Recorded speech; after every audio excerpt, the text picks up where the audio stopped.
Here are today's top stories and why they matter. There are growing calls in Kenya, particularly among the youth and Gen Z, for a nationwide protest over the death of the blogger and influencer Albert Ojwang. He was found dead under unclear circumstances while in custody at the Central Police Station in Nairobi. Why does this matter?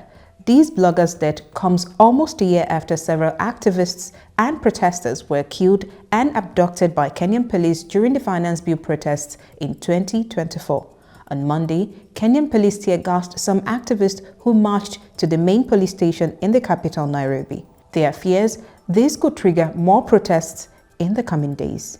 The Kenyan Conference of Catholic Bishops has warned Kenyans against violence, urging the youth to remain peaceful and calm amid the anger.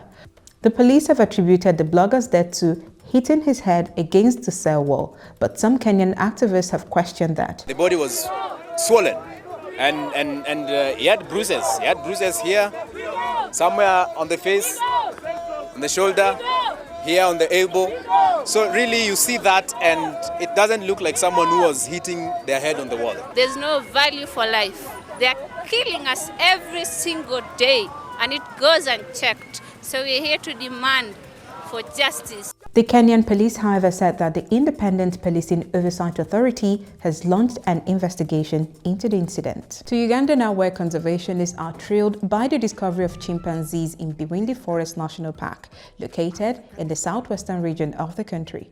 The park is home to over 500 gorillas, but conservationists report the recent presence of chimpanzees. So why does this matter? DW's Frank Yeager tells us more about this exciting story. This discovery increases the list of animal species that tourists can observe during their visits to the park. The chimpanzees were identified during a month-long census. What makes these chimpanzees unique is that they build their sleeping nests on the ground each night, unlike most chimpanzees that nest in trees.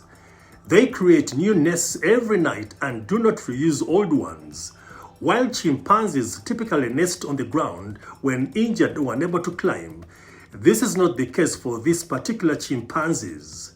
Their behavior is unprecedented in chimpanzee conservation and has sparked scientific interest. And finally, activists, lawyers and medical professionals from North Africa are joining ongoing protests and agitations over Israel's blockade of humanitarian aid to Gaza. To put the spotlight on their concern, a convoy of buses and private cars on Monday departed for Gaza from Tunisia's capital. Why does this matter?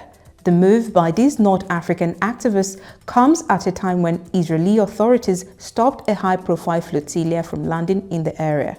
The convoy of these buses and private cars plans to travel through Tunisia, Libya and Egypt before reaching Rafah, the border crossing with Egypt. The border has remained largely closed since Israel's military took control of Gaza's site in May 2024. The Tunisian civil society groups behind the convoy said they aimed to demand the immediate lifting of the unjust siege on the Strip. And that's all we have time for today. Don't forget to leave a comment, like and subscribe to our channel DW Africa. I'm Chinaza Samuel.